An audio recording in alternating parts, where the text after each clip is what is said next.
Welcome back, and now for the news in detail. ISIS chief Abu Bakr al-Baghdadi is believed to have been targeted in Syria's northwestern Idlib province. Officials say the raid was ordered by US President Donald Trump, but the officials were unable to say whether the operation against Baghdadi was successful.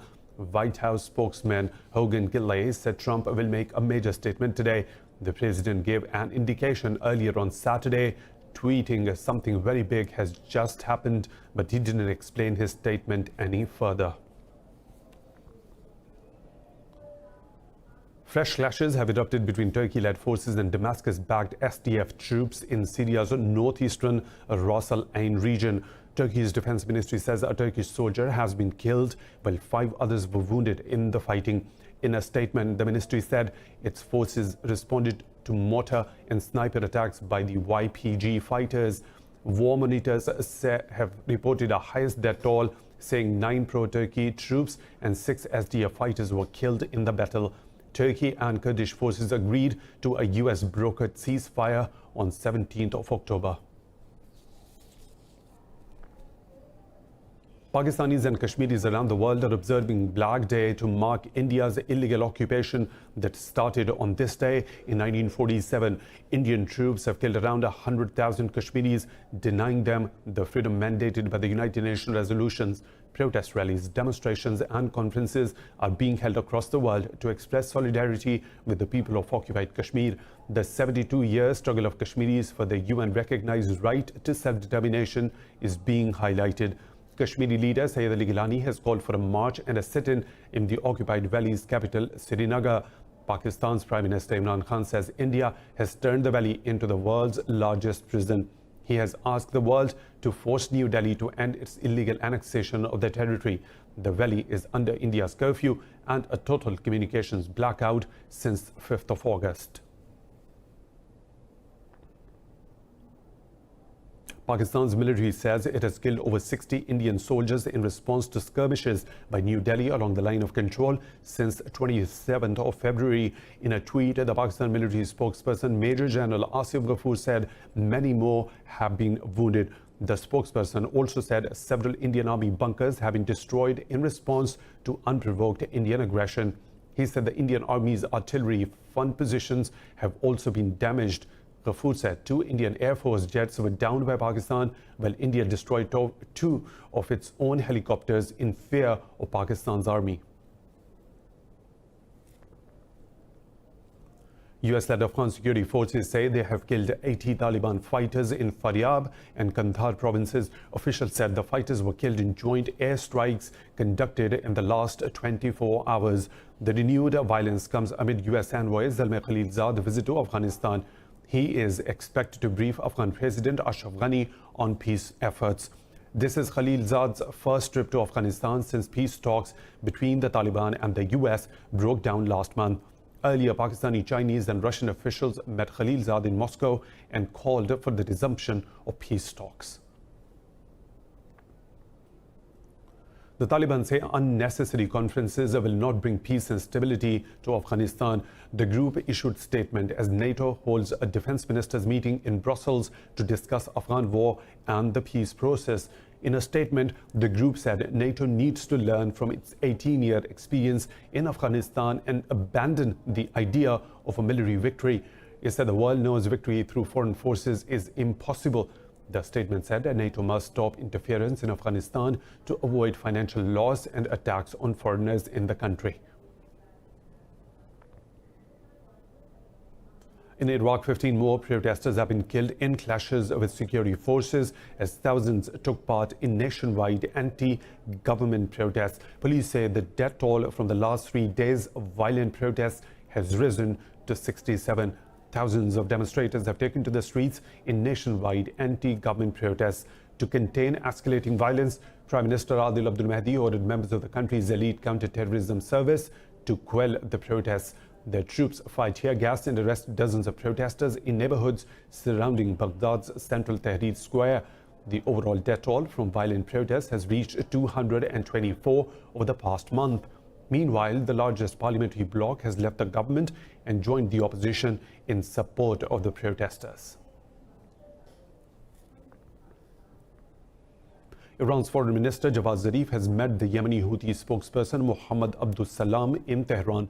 Zarif said a range of issues, including efforts to end the conflict, were discussed during the meeting. The Foreign Minister said the conflict in Yemen can only be resolved through an all-inclusive political process. Zarif expressed grief over civilian deaths in the conflict and offered humanitarian aid. Abdus Salam praised Iran's support for the Yemeni people and briefed Zarif on the latest developments in the war-torn country. 6 protesters have been wounded in clashes with the army in northern Lebanon. Protesters held demonstrations for the 10th straight day, demanding the government's resignation over alleged corruption. State media said clashes erupted between the protesters and soldiers near the northern port city of Tripoli. It said the army intervened to open a key road connecting Tripoli to the city of Akkar. The Lebanese Red Cross said 7 wounded have been transported to nearby hospitals. Prime Minister Saad al-Hariri has called for an investigation into the incident. North Korea says the United States must respect the end-of-year denuclearization deadline set by its leader, Kim Jong-un. Pyongyang's denuclearization negotiator, Kim Jong-cheol, said Washington is exploiting Kim's close ties with the U.S. president. He accused Washington of using crafty and vicious tactics, urging other countries to impose sanctions on Pyongyang. Kim Jong-cheol served as Pyongyang's denuclearization negotiator until the collapse of the Hanoi summit in February. Earlier this month, negotiators from both the sides issued conflicting statements after a brief round of talks. North Korea has threatened to end its denuclearization offer if the U.S. does not come up with a new method by the end of this year. Moving on to the UK, where police have charged a driver with manslaughter in relation to the discovery of 39 corpses in a lorry in Essex. Maurice Robinson was arrested after the bodies of 31 men and 8 women were found in the trailer on Wednesday. He has also been charged with human trafficking and money laundering. Robinson will appear before a magistrate's court on Monday. 3 other people, including a woman, are also in detention on suspicion of murder.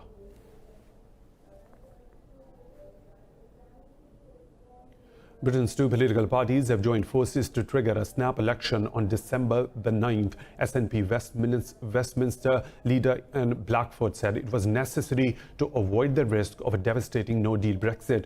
The Liberal Democrats and the Scottish National Party have written a letter to European Council President Donald Tusk for a Brexit extension. But PM Johnson has warned the MPs of wasting the next 3 months debating Brexit if the UK was granted an extension till January end. Earlier, the Premier has proposed holding an election on December the 12th and needs a 2/3 majority to back his plan in a vote on Monday. Both the parties have rejected PM Johnson's later election date. Britain is due to leave the world's biggest trading bloc on October the 31st. Portugal's new government has been sworn in by President Marcelo Rebelo de Sousa in the Jua National Palace. The ceremony was attended by Prime Minister Antonio Costa. Costa has formed a minority government after leading his party to victory in the national elections earlier this month. He said his government will prioritize climate change, demographic sustainability, digital transition, and fighting inequalities in the next 4 years. Costa pledged to increase the minimum monthly wage to €750 by 2023. During the inauguration ceremony, Rebelo de Sousa warned that the new Costa government will face more challenges than the previous.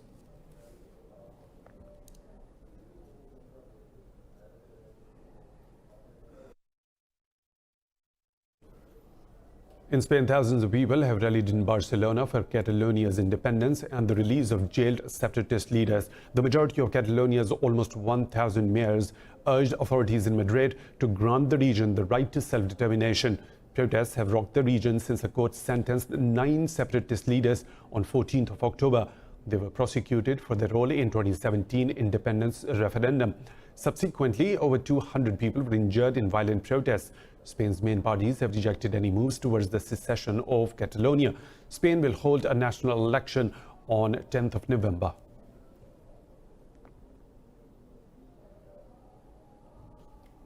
Ethiopia's Prime Minister Abiy Ahmed has warned of further instability and ethnic violence in the country. In a statement, Ahmed called for an end to clashes between rival groups, asking them to observe tolerance and unity. The Prime Minister pledged to punish those responsible for the killing of 67 people during recent clashes. Tensions rose in the country after opposition activist Mohammed Jawad accused the security forces of attempting to assassinate him.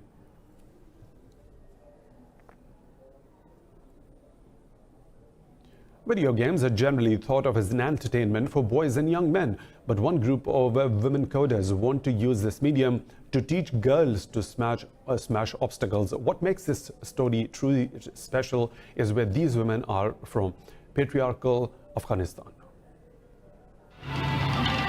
These young women are part of an after-school training program called Code to Inspire in Herat. Here, they learn tech skills and create educational games and apps for Afghan girls. My main goal as a game and app developer is to make as many educational games for the children of my country as possible, so that they learn and become educated faster through games. The game Afghan Hero Girl has been their most successful venture yet. Its protagonist is a princess in a green hijab who leaps around a crumbling castle in a quest to defeat an evil wizard.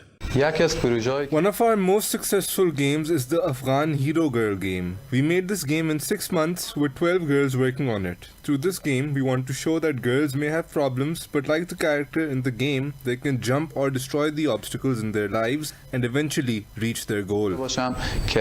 Women's rights and girls' education have made significant gains in Afghanistan over the past 2 decades, but the country still has a long way to go. 1,000 schools were shut at the end of 2018 due to fighting between the Taliban and the government in Kabul. This deprived 500,000 children of their right to education, mostly girls. In New York City, a pop-up art show blending flowers and fashion has blossomed at the Hudson Yards. The organizing team in Flores de Wells has cultivated horticulture events all over the world, but this is its first in New York. Details in this report. It's not every day you visit a city and wind up in a tropical garden, wearing vibrant and fragrant flowers including roses, carnations, hydrangeas and tulips. The many of the life-size mannequins were designed around in Hudson complex of New York City. We've got 14 beautiful mannequins here, all dressed in nothing but fresh flowers to stop people in their tracks, to engage, make people happy. Flowers make everybody happy. Fleur de Wills co-founder Tina Barclay says it is a luxury brand, but it always works with local florists in each city to celebrate local floral talent. The florists make their decisions around the flowers themselves. So they plan it, create it, design it, and then they procure the flowers to use in each of the exhibits. The 10-day exhibition will run until November 3rd. More stories to follow, but right after a short break. Stay tuned with the listeners.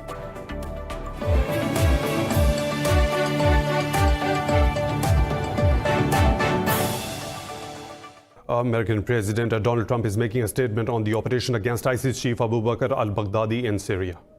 Justice. Abu Bakr al-Baghdadi is dead.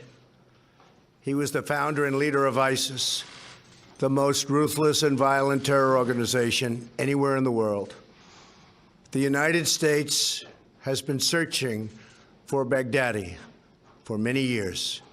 Capturing or killing Baghdadi has been the top national security priority of my administration.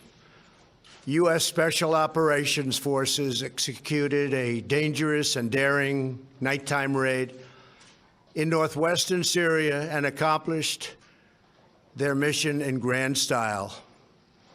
The U.S. personnel were incredible. I got to watch much of it. No personnel were lost in the operation, while a large number of Baghdadi's fighters and companions were killed with him. He died after running into a dead-end tunnel, whimpering and crying and screaming all the way. The compound had been cleared by this time, with people either surrendering or being shot and killed. 11 young children were moved out of the house and are uninjured. The only ones remaining were Baghdadi in the tunnel, and he had dragged 3 of his young children with him. They were led to certain death. He reached the end of the tunnel as our dogs chased him down. He ignited his vest, killing himself and the 3 children. His body was mutilated by the blast. The tunnel had caved in on it in addition. But test results gave certain, immediate, and totally positive identification. It was him. The thug who tried so hard to intimidate others spent his last moments in utter fear, in total panic and dread, terrified of the American forces bearing down on him. We were in the compound for approximately 2 hours, and after the mission was accomplished, we took highly sensitive material and information from the raid, much having to do with ISIS, origins, future plans, things that we very much want. Baghdadi's demise demonstrates America's relentless pursuit of terrorist leaders and our commitment to the enduring and total defeat of ISIS and other terrorist organizations. Our reach is very long. As you know, last month we announced that we recently killed Hamza bin Laden, the very violent son of Osama bin Laden, who was saying very bad things about people, about our country, about the world.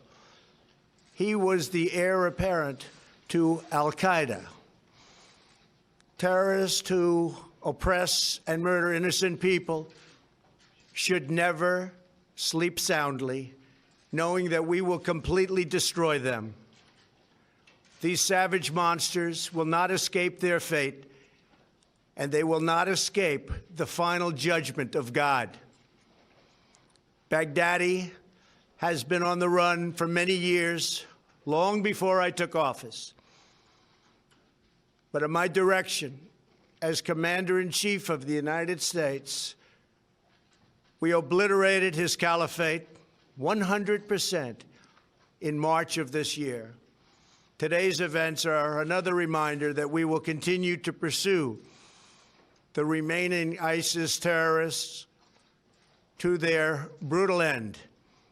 That also goes for other terrorist organizations. They are likewise in our sights. Baghdadi and the losers who worked for him, and losers they are. They had no idea what they were getting into. In some cases, they were very frightened puppies. In other cases, they were hardcore killers. But they killed many, many people. Their murder of innocent Americans, James Foley, Stephen Sotloff, Peter Kasich, and Kayla Mueller were especially heinous. The shocking publicized murder of Jordanian pilot, a wonderful young man, spoke to the king of Jordan. They all knew him, they all loved him. He was burned alive in a cage for all to see on the execution of Christians in Libya and Egypt, as well as the genocidal mass murder of Yazidis, rank ISIS among the most depraved organizations in the history of our world. The forced religious conversions, the orange suits prior to so many beheadings, all of which were openly displayed for the world to see. This was all that Abu Bakr al-Baghdadi, this is what he wanted. This is what he was proud of.